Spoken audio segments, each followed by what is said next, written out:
the DA sees no further point in wasting our breath in endless talk shops with the ANC.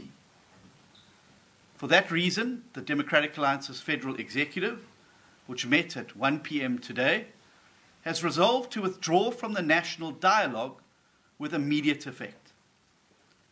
In the absence of a president who's prepared to take action against VBS looters and state capture accused sitting around the cabinet table, it is clear that the dialogue will be reduced to nothing more than a waste of time and money to distract from ANC failures.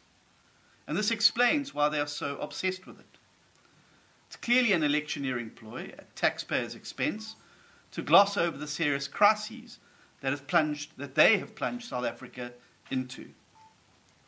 The dialogue also has no constitutional standing whatsoever to take or impose decisions.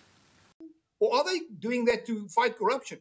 No single one of the DA's ministers have ever been implicated in any form of allegations against them regarding corruption. So what the DA is doing here is we're saying that we will not support the budgets of ministers that have got serious allegations of corruption against them.